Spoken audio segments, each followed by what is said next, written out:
If you want to improve your results in trading Euro USD, then you must take note of DXY, that is US Dollar Index.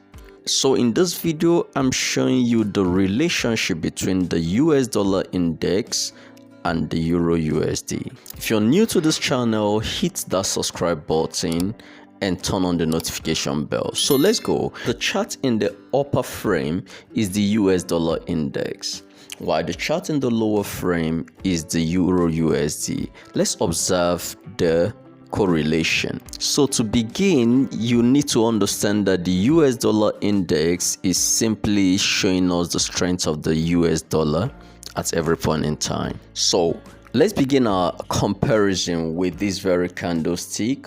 Here is our crosshair having marked the days. This is 06 AM candle on the 31st of October, and that of Euro USD is still the same date, 0600 on the 31st of October. Now observe that after that candle, we had these two candles move down, and the Euro USD had two candles move up.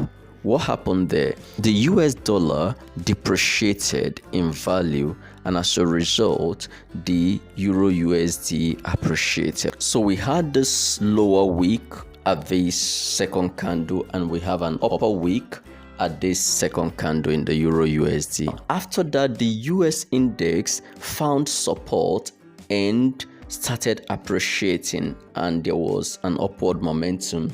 Now for the Euro USD, there was a downward momentum. So we are seeing an inverse correlation. When the DXY is moving up, Euro USD is moving down. Now let's continue. At this point, we had a peak here and we had a bottom here. We had this lower wick here, and we also have an upper wick here. So the Euro USD is simply following the path of the DXY. Then after that, we saw price depreciate further with this very long or huge candlestick. And look at the Euro USD, the same huge candlestick giving us an upward momentum. Then the DXY bottomed at this point, and the Euro USD peaked at this point. So we're having a gradual upward consolidation in the DXY right now, and also in the Euro USD, we're having a gradual downward consolidation. So in summary, we're seeing that the US index is what moves Euro USD. So the stronger the dollar, the weaker the Euro USD, and the weaker the dollar, the stronger the Euro USD. So don't trade Euro USD except you have looked at US index. I hope this helps you. Thank you for watching, and do not forget to hit the subscribe button.